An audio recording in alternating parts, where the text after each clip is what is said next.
Magnus Carlsen picks up his bishop on move 10, takes a pawn on e6, and leaves his queen hanging in the final game of a world championship worth $250,000. And this was single-handedly the most cold-blooded decision of the tournament. But how did we even get here? Paris, August 2026, the Esports World Cup final. Magnus Carlsen against Denis Lazavik, a 19-year-old from Belarus who had already knocked out Nepomniachtchi, Abdusattorov, and Hikaru Nakamura on his way here. $250,000 for first. And going into this game, Lazavik is in a must-win situation. A draw is death for him. He has to win with black against Magnus Carlsen. And believe me, that's not a good spot to be in. Carlsen opens e4 and gets the Caro-Kann, c6, d4, d5, and now Carlsen plays e takes d5, c takes d5, and then pawn to c4. This is the Panoz attack. Carlsen deliberately accepts an isolated pawn on d4 in exchange for fast, aggressive piece play. Remember that lonely little pawn because it is going to matter later. Knight f6, knight c3, knight c6, knight f3, and Lazavik plays a6.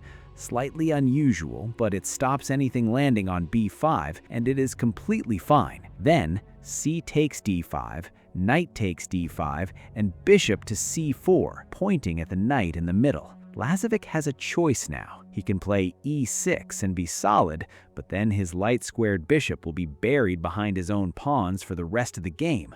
Or he can play the ambitious move, bishop to e6, defending the knight and staying active. He chooses the latter.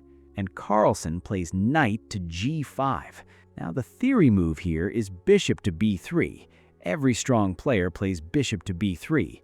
Carlsen does not. He attacks the bishop on e6, and Lazavik responds knight takes c3, which now attacks Carlsen's queen and his bishop at the same time. Two pieces hanging, queen included. And in this position, Carlsen plays bishop takes e6, sacrificing the queen. Wow. Let me be precise about what just happened, because the natural move here is knight takes e6, but that is a mistake. If Carlsen plays that, black takes the queen, Carlsen takes the queen, and after rook takes d4 with check, black just picks up the loose bishop and is winning. That is the move most players find, but Magnus found the other one. So, bishop takes e6, knight takes d1, the queen is gone. Bishop takes f7 check, and this little in-between move is the entire point. King to d7 is forced, bishop back to e6 check. And here is where the trap closes. Look at that black king on d7. It has 3 legal squares, and one of them is e8, going straight back where it came from. If Lazavik plays king to e8, Carlsen plays bishop f7 check, king d7, bishop e6 check, and it repeats on forever. That is a dead draw, and it is a draw Carlsen has already calculated. That was the whole point for the queen sacrifice. So it is not a gamble. It is the exact opposite. Carlsen has picked a line that ends in a guaranteed draw if his opponent wants one, knowing that his opponent is the one man in the building who cannot take it. Lazavik needs a win. He is contractually forbidden from taking the repetition. And by the way, if you enjoy this kind of thing, the move that looks insane and is actually the most calculated thing on the board, that is basically the entire personality of this channel. So the subscribe button is right there, and it costs considerably less than hanging your queen. Anyway, Lazavik has to walk. King to c7, bishop f4 check, king to b6. The king is now standing on the 6th rank on move 13 in the open, in the final game of a World Cup, and only now does Carlsen take the knight. Rook takes d1. Let's count. Carlsen has given a queen for a bishop and a pawn. He is down about 5 points of material, but the engine says the position is dead level. Why? Look at black's pieces. The bishop on f8 has never moved. The rook on h8 has never moved. The rook on a8 has never moved. The queen has never moved. Lazavik has an extra queen and 4 pieces that are asleep and an exposed king while every single white piece is doing something. Lazavik plays king to a7. tucking into the corner, which is the best move, and Carlsen pushes pawn to d5. That is the isolated pawn from move 4, and now it is a battering ram. It attacks the knight on c6. It opens the diagonal toward the black king, and it will not stop until the game is over. Queen a5 with check, bishop to d2 blocking, and knight to b4. This looks like it wins a piece for black, and here Carlsen has to be careful. The obvious move is pawn to a3, hitting the knight while it is pinned to the queen.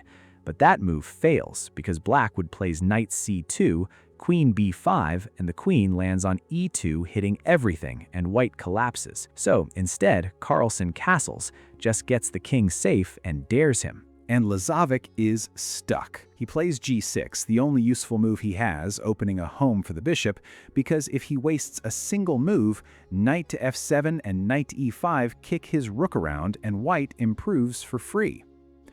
Pawn to a3 finally wins the knight back. Queen b5, bishop takes b4, and Lazavik gets a piece into the game at last with bishop to g7, eyeing b2. Carlsen ignores it and takes on e7 instead, and here is why. The second that e7 pawn disappears, the pawn on d5 becomes a passed pawn. Carlsen has traded a wing pawn for a runner. Rook to e8 hits the bishop, bishop back to d6, and now Lazavik plays h6, attacking the knight. That is the moment it slipped. He had bishop takes b2 here, and the engine says that would have been completely level, but he chose h6 instead. Knight to f7, and suddenly that knight is guarding d8, the exact square the passed pawn needs. Now Lazavik panics slightly and gives up the exchange with rook takes e6. Carlsen recaptures with the d-pawn, and that pawn is now on e6, 2 squares from a new queen. Queen f5 tries to blockade, pawn to b4, and this is my favorite move of the game because it looks like a defensive move, but it is not. Rook to c8 from Lazavik, and now watch. Carlsen wants to plant his knight on d6, forking rook and queen. The bishop is in the way, so b4 exists purely so that the bishop can go to c5 with check and clear the square.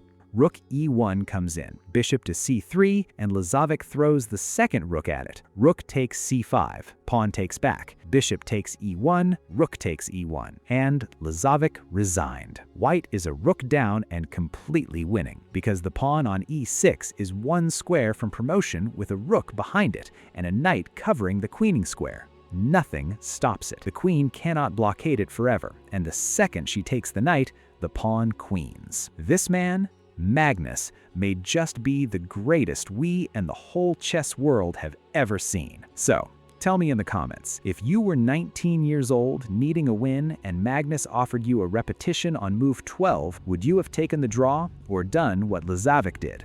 I genuinely want to know. Thanks for watching, and I'll see you in the next one.